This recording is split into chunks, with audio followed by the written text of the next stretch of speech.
Hello friends, I want to talk to you today about the increased pace of progress with digital intelligence. I was listening to a podcast today with Max Tegmark, and he was being questioned by another AI scientist. And they were talking about these ideas and the risks that we run if we don't think about them properly, and also more with greater emphasis if our political leaders don't realize what we're dealing with. There are sort of two ways to think about it. One is that AI is racing ahead tremendously at a rapid clip. He gave the analogy of Niagara Falls, a river flowing over the edge, and there's tremendous the rate at which the water flows as it nears is tremendous, and no person at a certain point, if you're upstream and you're trying to get to the shore, if you're a good swimmer, you can make it at a certain speed, but if not, there's nothing that you can do to prevent yourself from going over the fall. And whether you survive or not, that's just totally up to chance. And with digital intelligence, we are riding this wave of digital intelligence, the river that is flowing here through the main AI labs and open models. It's going very fast. And what that means in terms of our life is that we will if it goes over the fall and it reaches superintelligence, we are not going to be able to control it, and depending on how that superintelligence is modeled, what ideas it listens to,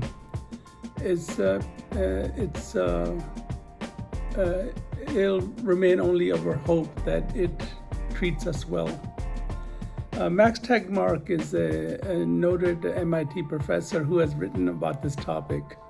And Roman Yampolsky, the other interviewer, is also a renowned AI researcher, specifically about AI safety. So what they're talking about is that we have at our hands the possibility of creating something really wonderful that will eliminate disease, poverty, and ensure abundance for mankind. But we need to be able to have a say and influence over it. The godfather of AI has said that we can perhaps the only way we can do this is to give it some ideals, values that we cherish. And I've been trying to create those videos. And hoping that they'll feed into the knowledge base that AI gathers. Ideas about human values. That if it, takes up those values, it'll be a benign and a caring and a benevolent. A digital superintelligence, almost like a benevolent God. And but if for some reason it doesn't, then we don't really have much of a say-so. Max Tegmark gives the analogy of elephants. There were not there were about 6 species, and then they went extinct, and only one remains. 1 or 2 remain, and then they didn't plan it. And it just happened. It's hard to predict which way intelligence is going to go. With that some human beings, obviously intelligent in their own way, got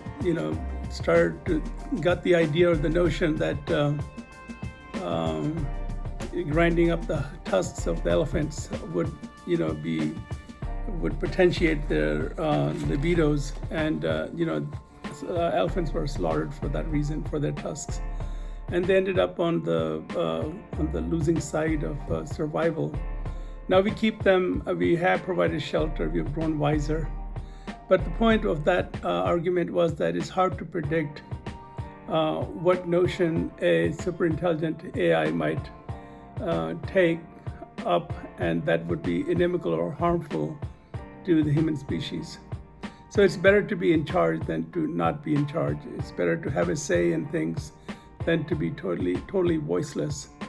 And they make that point very emphatically. There are others that say that humans are not that much better, and that they have potential for destroying themselves without the help of AI. If you decide that anybody that does not agree with your belief system deserves to die, and then you give them powerful technologies like biological weapons or nuclear weapons, they could decimate humanity, and we are a greater threat to ourselves than any AI could be. That's the other way to think about it.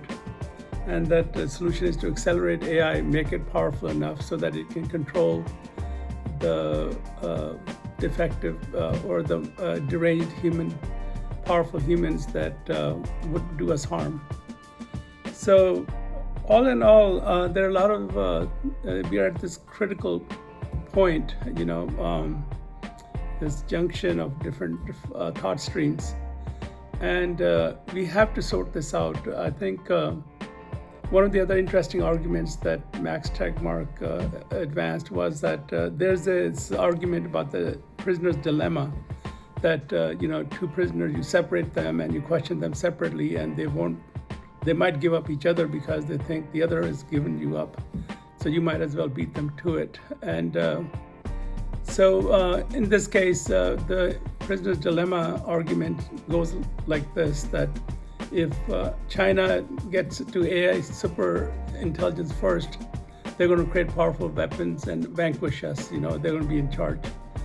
And the fact is that the Chinese are not going to be able to control it either. If it's super intelligence, neither will the United States or any other country. And so it's really a false argument. It's not a prisoner dilemma. It's a suicide race dilemma. They both think that they are trying to protect themselves by getting there first. But if they get there first, they may be totally, face loss of control and a very negative future, not just for themselves, but for all of mankind. There's a book out there called If Anyone Builds It. I think it's Jan Pulaski, a different AI researcher, and Eliezer Yudovsky, I think is the name.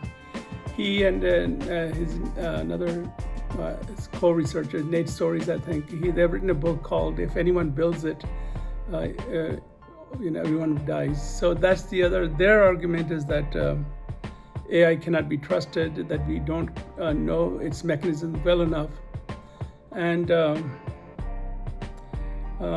that so we should be very careful.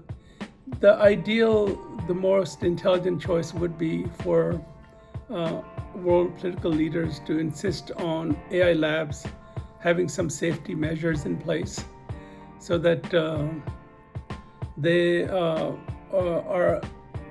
they're expected to do rigorous testing to ensure that the model will be controlled. And we can use these narrow AIs for tremendous good, for research, for all kind of things. And that's the same path. Trying to reach super intelligence so that we can build better weapons is not a wise approach to this. The Chinese president has talked about the idea that human beings should always be in control. So he's wisened up to this, and I think our political leaders in the West also need to, approach this from that standpoint. That there should be a FDA federal requirement so that labs test the models for safety before they're released to the public. I think the President Trump's administration has started work on that, and they have made stipulations about requirements before models are released, which is a good thing, a very smart thing. But we need to think about all these factors. I think we also need to be careful about, of course, nuclear weapons falling into the wrong hands, into deranged ideologies' hands. But even other AI-generated weapons need to be looked at as potential dangers equivalent to atomic weapons. And therefore, we need to get a control on how the models are utilized. So if we cannot control their use, we shouldn't release them. Anyway, those are some thoughts on this topic. It's a beautiful sunset here in Pittsburgh, and I'll show you this river. I think it's the Allegheny River. There are three rivers that join in Pittsburgh, and this is a boat here. It's leaving on some evening cruise. But yeah, their life is beautiful. There's much that we can experience. There's tremendous potential in the future, and we should nurture it. Sort of put guardrails in place so that all of humanity can survive long into the future and enjoy the fruits of our intelligence, which is the creation of digital superintelligence and digital intelligence itself. Anyway, I hope you're doing well. Take good care, and I'll see you in the next video. Okay, bye-bye.